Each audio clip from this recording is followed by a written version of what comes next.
Bonsoir à tous, je vais être assez bref. Depuis la première édition de ces trophées, c'est le professeur Didier Sicard, qui est président d'honneur du Comité consultatif national d'éthique et qui est également président de notre jury, qui présentait le déroulement de l'édition qui était en cours.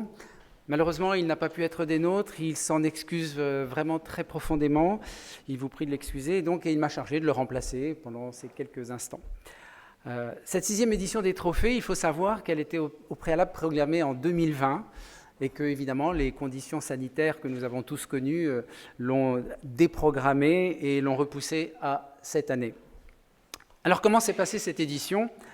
De manière très simple, nous avons fait l'annonce du démarrage de cette édition fin 2021, et nous avons reçu les ouvrages en éthique qui ont été publiés entre janvier 2020 et juin 2022.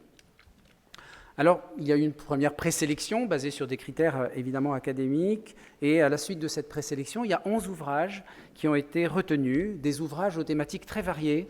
Il y avait de la philosophie de l'éthique médicale, de l'éthique économique, de l'éthique de l'enseignement également, de l'éthique éthique et droit, de l'éthique de l'intelligence artificielle, plusieurs ouvrages, et aussi, et même, j'ai envie de dire, de l'éthique religieuse en rapport avec le développement durable.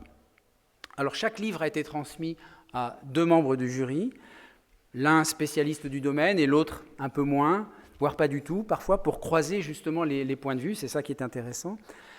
Il y a eu une réunion du jury le 4 octobre dernier, et premier tour de table, chaque livre a été présenté par les évaluateurs selon 5 critères.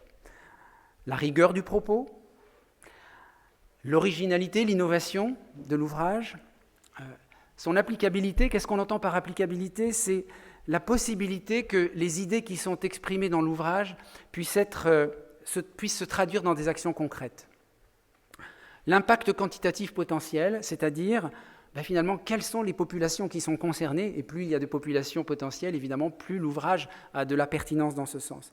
Et enfin, une question de forme, la lisibilité et le style, puisque c'est quand même intéressant et important qu'un ouvrage puisse être lisible par des personnes qui ne sont pas forcément des grands spécialistes de la question. Voilà, donc en procédant par élimination, ce premier tour de table a déterminé 4 ouvrages qui étaient plus particulièrement en adéquation avec les critères que je viens de vous citer. Il y a eu beaucoup d'échanges, des échanges soutenus, des argumentations de la part des évaluateurs, donc les membres du jury. Et finalement, 2 ouvrages ont été retenus, l'un en enseignement de l'éthique et l'autre en recherche en éthique.